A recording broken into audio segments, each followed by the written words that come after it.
that sound means that it is time for Chimp Chat here at the Los Angeles Zoo. Our chimpanzees are going to get their lunch. If you're up here at the glass, I'm going to ask you to please take a seat so that everybody in our audience can see our chimpanzees coming over. Got some lovely ladies heading on down. And if you look right over the wall, you will see our chimpanzee keepers over there. And they are calling the chimpanzees over to toss them some food. So what do you think the chimpanzees are going to be eating today?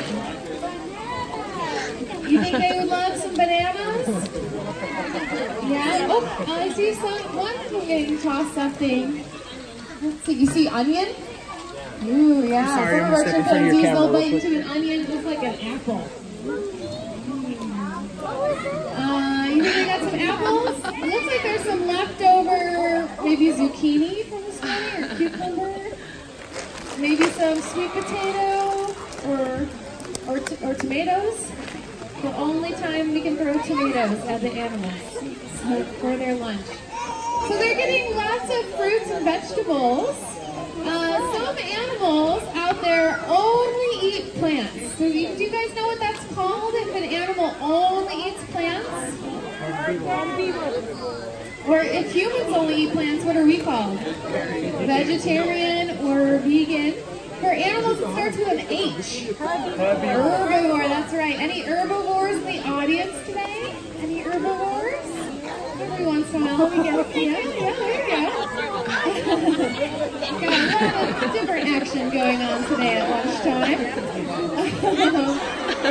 Some animals will actually eat other animals. What's that called if you only eat other animals for your diet? You're a carnivore. Any carnivores in the audience today? Oh, okay, come on.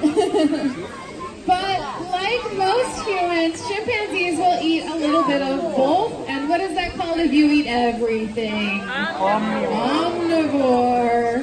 Who here just eats everything they see? You're on the seafood diet. You see food, you eat it, right? Yeah.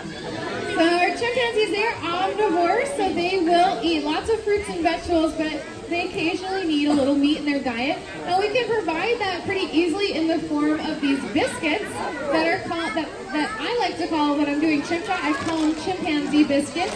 But a lot of animals in the zoo will eat these, and we sometimes call them monkey biscuit. Now, my name's Molly, and I'm an education specialist here at the zoo, and I don't really like to call them monkey biscuits when I'm here at Chimp Chat. Does anyone know why I wouldn't want to call them monkey biscuits? Do you think chimpanzees are monkeys? No. Who knows they're not monkeys? Oh my gosh, how can you tell that they're not monkeys? Is there anything you can look for? No. Yeah, you know what? A good zoologist, you always gotta look at their butts, okay? Zoologists look at a lot of animal butts, and you'll notice that these guys do not have tails, but monkeys almost always have tails. So that's a really easy way. Now, monkey's really fun to say, but chimpanzees are part of a different primate family. Does anyone know what that primate family is called? An ape, yeah. So if you go around the zoo, you might be able to look at many primates to tell if they're monkeys or apes. Did anyone see the gorillas today? Yeah, did they have tails? No. How about orangutans? Did they have tails? No. How about you? Do you have a tail? Well, some of your parents might think you do, yes. But we are also part of that ape family, and we actually have a lot in common with our chimpanzees. Before they got their lunch, I saw a few of our lovely ladies, Gracie and Regina, were up on a rock over here, and they were grooming each other. Have you seen that before? Have you seen them grooming each other? What do they do? What do they look like when they're grooming each other? Can you do that to your neighbor? What does it look like? They go through each other's hair, and they might be looking for some free snacks, but they also are actually helping each other out, keeping each other clean, but more importantly, they're actually creating a really important social bond, and that actually helps to keep their group nice and cohesive, and they appease each other this way. So does anyone here like massages? Yeah, you like your head massage or your hair played with, or you like a foot massage? Yeah, that's part of chimpanzee society, is to groom each other, and it offers kind of this massage-like quality to social bonding.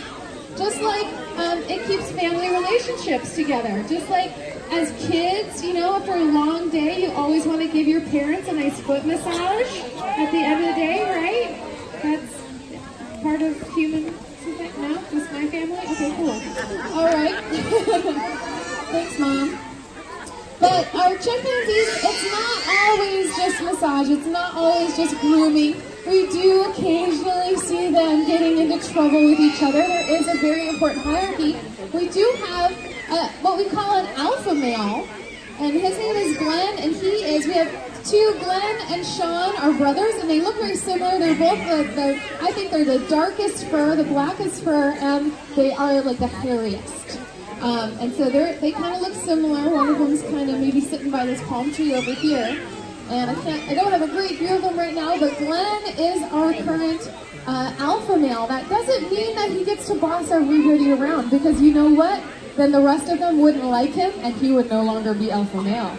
No, he actually has to be appeasing to everybody. He has to make sure that everybody's getting along. So he's actually very political, and he helps solve different arguments and debates. So the alpha male isn't just the big tough guy. In fact, Glenn is not the biggest one. Sean is bigger than him. But Glenn just gets the most sort of votes from the rest of the chimpanzees, that he kind of gets to lead the group a little bit more. But they all do have different personalities, and we can tell them all apart. One easy way to tell them apart is to look at their hair patterns. Some of the chimpanzees, you might notice, are losing a little bit of hair. So just like humans, chimpanzees, they might have different hair patterns. They might not keep their hair their whole lives in different places in their body. Gracie is one of our least, she has the least amount of hair. We also have Gerard up there. He kind of looks like he's got a little crew cut going on up there on his head. So we can tell them apart by their hair pattern. And it is genetic, so sometimes you'll notice that chimpanzees will share their hair patterns with their family members. So we see some who have like little goatees. Nan is one of our oldest, she's our oldest chimpanzee at 38 years old, and she has a little white goatee, and so do her sons, Glenn and Sean. So we can kind of tell them apart that way. Now if you're trying to tell males from females, once again as a zoologist, you have to look at their butts, okay? So for the females, they actually have pink bottoms. All right, so that's how we can tell the males from females pretty easily. And then we can also tell who our youngsters are. Our juvenile chimpanzees are much pinker in their face and their ears. Do you see any youngsters out there? Did you see some of them? Yeah, so one's sitting down by that fake termite mound there. We actually have 5 under 6 years old. And so they all are still, one of them's starting to lose her pinkness. And that actually means she's kind of going through her adolescence. She's growing up. And as little ones, they kind of want to show how young and immature they are, because then they get away with stuff.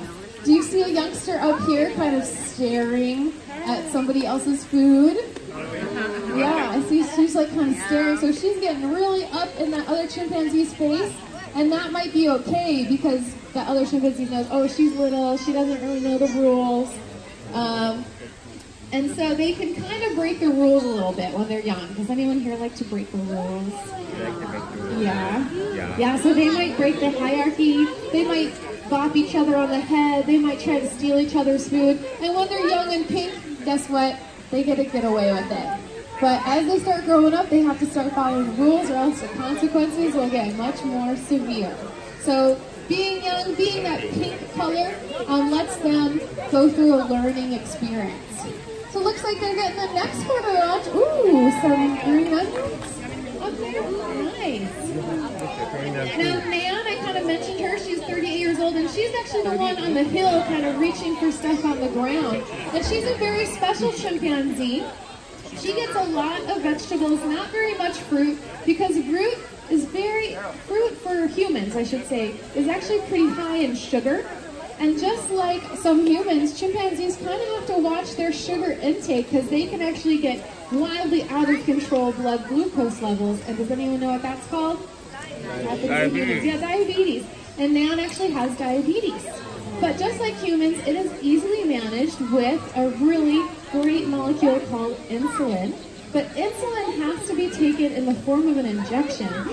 Oh my gosh, is anyone here afraid of needles? Or you don't like going to the doctor and getting a shot? Yeah, it's kind of scary. But you know what? Sometimes it's easier if you have to go and get a shot, sometimes it's easier if you get a reward afterwards. When you go to the doctor and you get a shot, do you get something like good if you're good and you handle yourself really well? Do you guys get anything? What do you get? You get a Band-Aid. That's a colorful one, maybe? Or maybe you get a sticker or a lollipop. So Nan, she's sitting right down here, and she gets something special, and it makes her actually really want her insulin, because she knows if when she gets that insulin, she gets a special treat. Oh my God! Like peanut butter. Peanut butter from chimpanzees, super fun. Oh, yeah. Got one of all the ladies here getting as many tomatoes as she can. Oh my So God. yeah, they're gonna carry everything they can, and fortunately they have thumbs on their feet, so they can hold a lot more than maybe we can. And they're gonna head over to the other side of their area here.